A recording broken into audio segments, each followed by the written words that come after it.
রাজনীতির ময়দানটা বড় বিচিত্র জায়গা। এখানে কখনো হাত মেলানো মানে যুদ্ধের প্রস্তুতি, আবার কখনো যুদ্ধের হুমকি মানে আলোচনার দরজা খোলা। আর এই বিচিত্র খেলায় যদি একজন খেলোয়াড় হন ডোনাল্ড ট্রাম্প, তাহলে তো কথাই নেই, খেলার নিয়মই যেন প্রতি মুহূর্তে বদলে যায়। ইরান ও যুক্তরাষ্ট্রের সাম্প্রতিক টানাপোড়েন যেন সেই পুরনো প্রবাদকে আবার নতুন করে প্রমাণ করছে। বাঘে ছুলে 18 ঘা, রাজনীতিতে ছুলে 30। আলোচনার টেবিল সাজানো হচ্ছে, আবার সেই টেবিল উল্টেও দেওয়া হচ্ছে, কখনো অভিমানে, কখনো অহংকারে, আর বেশিরভাগ সময়ই অনিশ্চয়তায়।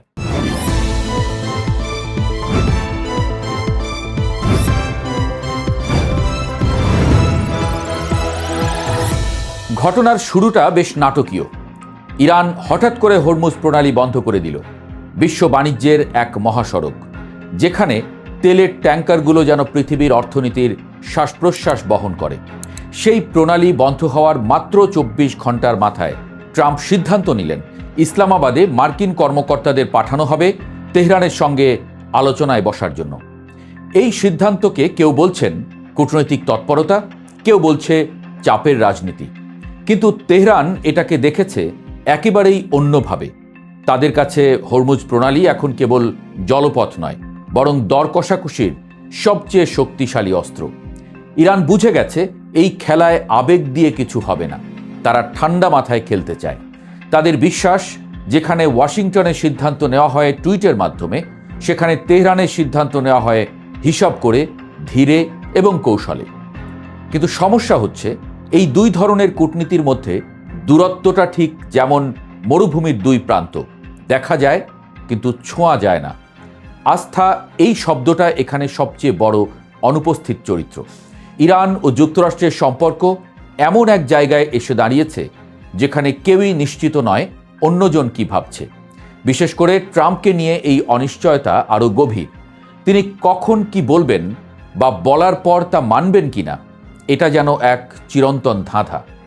ইসলামাবাদে দ্বিতীয় দফার আলোচনার প্রস্তুতি চলছিল, কিন্তু সেই প্রেক্ষাপট মোটেও মসৃণ ছিল না, বরং বলা যায় শুরু থেকেই সেটি ছিল কাঁটার উপরে বসার মতো অবস্থা। এর একটি বড় কারণ ট্রাম্পের অধৈর্য আচরণ। তিনি বারবার দেখিয়েছেন ধাপে ধাপে এগোনোর যে কূটনৈতিক রীতি, সেটির প্রতি তার তেমন কোনো ধৈর্য নেই। ইরান কিন্তু ভিন্ন পথ বেছে নিয়েছিল। তারা 3টি শর্ত দিয়েছিল: লেবাননে যুদ্ধবিরতি, ইরানের বন্দরগুলোর উপর থেকে মার্কিন অবরোধ প্রত্যাহার এবং জব্দ সম্পদ ফেরত দেওয়ার ক্ষেত্রে অগ্রগতি। এগুলো ছিল এক ধরনের তুমি এক পা এগো, আমি এক পা এগোবো কৌশল। কূটনীতির ভাষায় যাকে বলা হয় পারস্পরিক আস্থা তৈরির ধাপ। এই ধারাবাহিকতায় একটি গুরুত্বপূর্ণ ঘটনা ঘটেছিল। ট্রাম্পের চাপের মুখে ইসরায়েল লেবাননে 2 সপ্তাহের যুদ্ধবিরতিতে রাজি হয়। ইরান এটাকে ইতিবাচক সংকেত হিসেবে নেয়।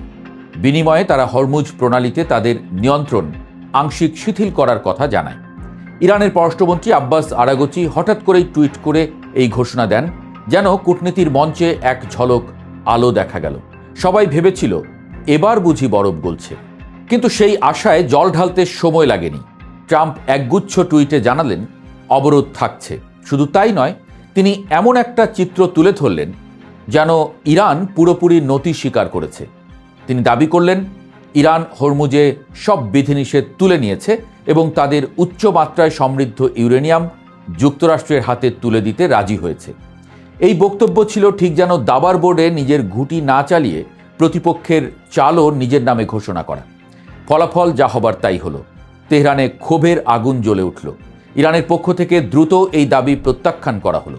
ইসলামাবাদে তাদের প্রতিনিধি মোহাম্মদ বাঘের গালিবাব সরাসরি ট্রাম্পকে মিথ্যা বলার অভিযোগ করলেন। তবে একই সঙ্গে তিনি এটাও জানালেন কূটনীতির দরজা এখনও পুরোপুরি বন্ধ হয়নি, কিন্তু বাস্তবতা হলো সেই দরজা তখন আধখোলা নয়, বরং ঝুলে থাকা অবস্থায়। যখন স্পষ্ট হয়ে গেল যে যুক্তরাষ্ট্র অবরোধ তুলছে না, তখন ইরান আবার হরমুজ প্রণালী পুরোপুরি বন্ধ করে দিল। অর্থাৎ যে দরজা একবার খোলা হয়েছিল, সেটি আবার জোরে বন্ধ করা হলো। এ যেন এক ধরনের অভিমানী সম্পর্ক, যেখানে কেউই প্রথমে ক্ষমা চাইতে রাজি নয়। এর মধ্যে নতুন উত্তেজনা তৈরি করলো একটি ঘটনা। যুক্তরাষ্ট্র একটি ইরানি কার্গো জাহাজ আটক করল। এর পরপরই ইরান ঘোষণা দিল নতুন করে আলোচনায় বসার কোনো পরিকল্পনা নেই। ইরানের পররাষ্ট্র মন্ত্রণালয়ের মুখপাত্র ইসমাইল বাঘেই স্পষ্ট জানিয়ে দিলেন, ওয়াশিংটনের আচরণ এমন যে সেখানে আস্থা রাখার মতো পরিস্থিতি নেই। অন্যদিকে ট্রাম্প আবারও নিজের অবস্থান পরিষ্কার করলেন। যুদ্ধবিরতির মেয়াদ বাড়ানোর সম্ভাবনা খুবই কম। তিনি বললেন, নির্ধারিত সময়ের মধ্যে চুক্তি না হলে যুদ্ধ আবার শুরু হতে পারে। এই বক্তব্যে যেমন কঠোরতা আছে, তেমনি আছে এক ধরনের দ্বন্দ্ব। কারণ এর আগেই তিনি একই প্রশ্নের ভিন্ন ভিন্ন উত্তর দিয়েছেন। কখনো বলেছেন সময় বাড়তে পারে, কখনো বলেছেন দরকার নেই, আবার কখনো বলেছেন সবই নির্ভর করছে পরিস্থিতির উপর। এই অসংলগ্নতা কেবল বক্তব্যেই নয়, নীতিতেও। ফলাফল কূটনীতিক বিভ্রান্তি। মূল সমস্যাটা কিন্তু এখনও অমীমাংসিতই রয়ে গেছে। ইরানের ইউরেনিয়াম সমৃদ্ধ করার অধিকার। ইরান এই অধিকার ছাড়তে নারাজ, আর যুক্তরাষ্ট্র সেটি মেনে নিতে রাজি নয়। এই অবস্থায় অনেক বিশ্লেষক বলছেন, হয়তো সরাসরি সমাধান নয়, বরং একটি কাঠামোগত চুক্তির দিকে এগোনো উচিত, যেখানে বড় সমস্যাগুলো পরে আলোচনা করা যাবে, অন্তত যুদ্ধ এড়ানো যাবে। এই প্রেক্ষাপটে সামনে আসছে আরেকটি গুরুত্বপূর্ণ সম্ভাবনা, শি জিনপিং ও ট্রাম্পের সম্ভাব্য বৈঠক। সেখানে হয়তো এই সংকটের কোনো দিক নির্দেশনা পাওয়া যেতে পারে। দিনের শেষে ইরানের ফার্স্ট নিউজ এজেন্সি জানালো, তারা এখন নীরবতা কৌশল গ্রহণ করছে, অর্থাৎ মিডিয়ার চেয়ে বাস্তব কূটনীতিতে বেশি মনোযোগ দেওয়া হবে। এই নীরবতা অনেক সময় শব্দের চেয়েও শক্তিশালী। প্রশ্নটা এখন একটাই, ওয়াশিংটনেও কি এমন কোনো শান্ত আমেরিকান আছে যে এই উত্তেজনার আগুন ঠান্ডা করতে পারে? কারণ বাস্তবতা হলো, যুদ্ধ শুরু করা যত সহজ, শেষ করা ততটাই কঠিন। আর এই পুরো নাটকের মধ্যে সবচেয়ে বড় বিদ্রূপটা হয়তো এখানেই। দুপক্ষই জানে যুদ্ধ কারো জন্যই ভালো নয়, তবুও তারা সেই পথের দিকেই এগুচ্ছে। শেষ পর্যন্ত এই গল্পটা কূটনীতির নয়, মানুষের অহংকারের, অবিশ্বাসের, আর সেই চিরন্তন প্রশ্নের, কে আগে মাথা নত করবে।